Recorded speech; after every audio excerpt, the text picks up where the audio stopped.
More than 93,000 American airmen ended up in German captivity during World War II. Their planes crashed over the Ruhr Basin, burning Berlin, occupied France. B-17 Flying Fortresses, B-24 Liberators, P-51 fighters. Machines meant to bring victory turned into burning torches, and their crews descended by parachute straight into enemy hands. Stalag Luft 3 near Sagan in Silesia became the most famous camp for prisoner-of-war airmen. It was here in March 1944 that the Great Escape occurred. 76 men fled through the tunnel Harry, dug over a year of persistent labor. The Gestapo shot 50 of them on Hitler's personal order, a war crime for which no one was punished until the Nuremberg trials. In the winter of 1945, as the Red Army approached from the east, 10,000 prisoners from Stalag Luft 3 were marched westward on foot in 40-degree below zero frost. This death march lasted weeks. Hundreds died from cold, exhaustion, diseases. This story is about those who went through the hell of German camps and survived. About real people whose names are engraved on memorials, whose memories are stored in archives. About friendships stronger than barbed wire, and hope that could not be killed even in the dungeons of the Third Reich. This is the story of a crew similar to hundreds of real crews. A story that could have happened to any of those young Americans who went to bomb Germany in 1944. Lieutenant Jack Mackenzie remembered every second of that August morning in 1944. How the Flying Fortress shuddered from the hit, how fire engulfed the left engine, how Captain Thomas Wilson's voice sounded in the headphones for the last time. "Abandon ship! Everyone bail out!" 6 months later, Jack sat on the wooden bunks of Barack No. 19 in Stalag Luft 3 camp and watched February snow falling beyond the barbed wire. Next to him, Navigator Eddie Cohen snored, curled up under a thin blanket. Across the aisle, Bombardier Frank Donnelly quietly hummed to himself, a habit that once annoyed everyone but now became a comfort.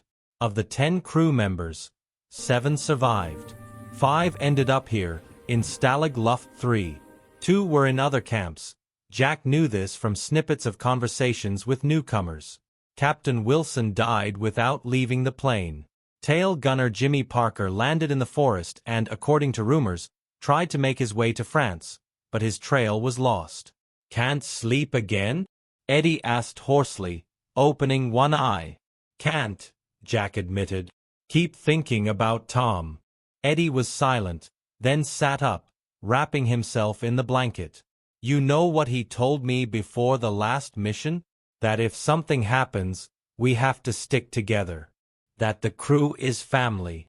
"We are sticking," Jack smiled without mirth. Jack remembered how they were brought here on a cold September evening. The truck stopped at the gates. German guards with submachine guns lined the road. Dogs barked. Barbed wire stretched in all directions. Watchtowers with searchlights rose above the barracks. "Welcome to the Luftwaffe Hotel," someone from the prisoners greeting the newcomers joked grimly. "Service is lousy, but the views are stunning." They were placed in one barack, a small victory that Jack didn't appreciate right away. The camp commandant, Colonel von Lindiner, was an old soldier from the First World War who treated captured airmen with a certain respect. He even allowed crews to stay together, considering it reasonable for maintaining morale. No one slept the first night. They lay on the bunks, listening to the unfamiliar sounds of the camp: patrol footsteps, barking dogs, distant artillery rumble from the Eastern Front. "How long do you think we'll last?" Frank asked quietly then.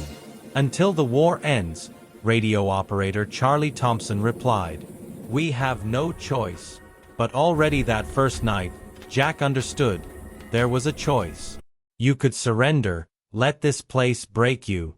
Or you could fight, in your own way, day after day, preserving human dignity behind the barbed wire. Days in the camp flowed in a monotonous rhythm. Reveille at dawn, roll call where everyone froze on the parade ground regardless of weather. Breakfast, thin gruel and a piece of black bread. Then, long hours of waiting. Waiting for lunch, just as meager. waiting for evening roll call, waiting for tomorrow, which would be exactly the same. Hunger became a constant companion. The Red Cross sent parcels irregularly, and the Germans often delayed them. Rations shrank monthly. The Third Reich itself was starving under Allied bombs. "Remember the steak at Joe's Diner?" Frank said dreamily one day, "with fries and onion rings?" "Shut up," Eddie groaned. "I'll die of hunger right now." "My mom's apple pie," Frank continued, ignoring him. "With cinnamon. Still warm, with ice cream." "You're a sadist, Donnelly," Charlie grumbled, but smiled too. These food talks became a ritual. Strangely, they helped. Reminded of home, life beyond the wire. That somewhere there was a world where people didn't count every breadcrumb. But the worst wasn't hunger. The worst was uncertainty.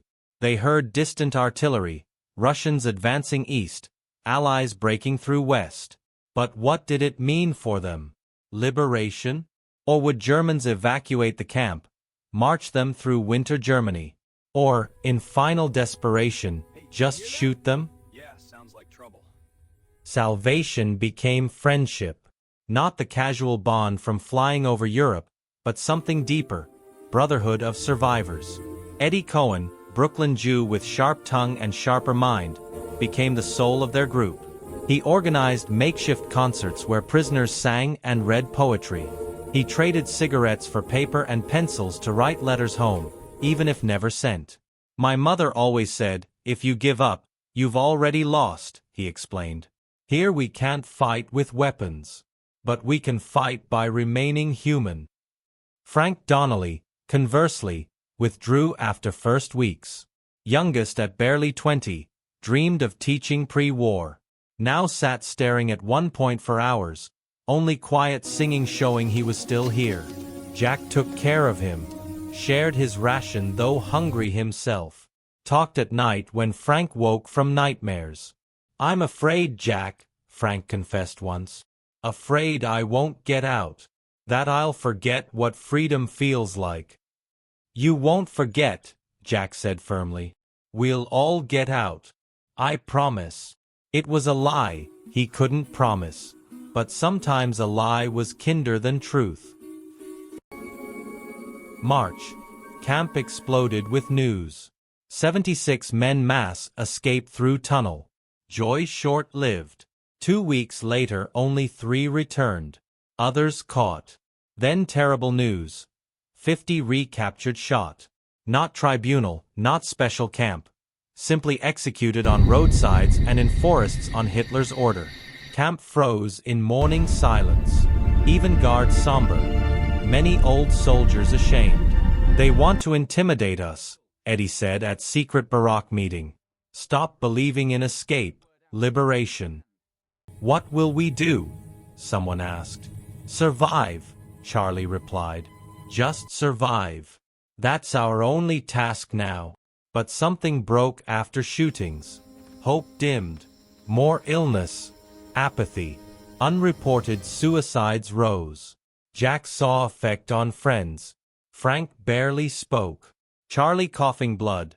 TB nearly fatal in camp. "We must hold on," Jack said one evening, gathering them. "Thomas died so we could jump. Jimmy out there fighting home. We can't surrender." "For what?" Frank asked wearily. "To die here behind wire?" "To live," Eddie said firmly. "Despite everything. That's our revenge. We will live." Winter 1944 to 1945 brutal. Snow-buried barracks, temperature below zero, little coal for stoves. People slept pressed together to avoid freezing. But with frost came news. Allies crossed Rhine. Russians took Warsaw. Germany agonizing, even guards knew end near. "Soon," prisoners whispered. "Very soon." January. Camp evacuated. Thousands marched west from Red Army. Death March.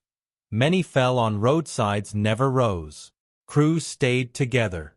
When Frank couldn't walk, Jack and Eddie supported. When Charlie bled, they stole rag from guard, risked for water. "Remember what you said?"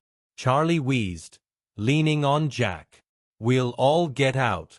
Keep promise, Lieutenant." "Keeping it," Jack replied, barely standing. Marched 3 weeks. Late January herded to Stalag 7A near Munich. Worse, overcrowded barracks, typhus epidemic, almost no food. But here first heard heavenly music, roar of American tanks. April 29, 1945. Camp gate swung open. Tanks with white stars entered. Jack stood in compound center with Eddie, Frank, Charlie. They stared at tanks, soldiers in new uniforms, couldn't believe. "Are we free?" Frank asked quietly. "Free," young lieutenant replied, jumping from tank. "You're free, boys. War's over." Someone screamed. Someone cried. Someone fell to knees. Jack hugged his friends, closer than brothers. They survived. Despite everything, they survived. 50 years later, Jack Mackenzie stood at the memorial in Colorado Springs. Beside him, Eddie Cohen, gray and stooped but same sharp eyes, and Frank Donnelly, who became a history teacher as dreamed. Charlie Thompson died in 1989 from lung cancer, aftermath of Camp TB. But until last day wrote letters reminding of youth behind wire, learning true friendship. "Think Tom would be proud?" Frank asked. "No, he would," Jack replied. "We did what he asked. Stuck together. To the end." They stood silent, gazing at names on memorial. Thomas Wilson. James Parker. Body never found. Thousands other Americans who didn't return. "To those not with us," Eddie said quietly. "To those not with us," Jack and Frank echoed. Wind fluttered flags over memorial. Birds sang somewhere. Sun set. They were free. They survived. Memory of those days behind wire, fear and friendship, loss and hope, would stay forever. This was their story. Story of Americans behind the Reich's barbed wire. And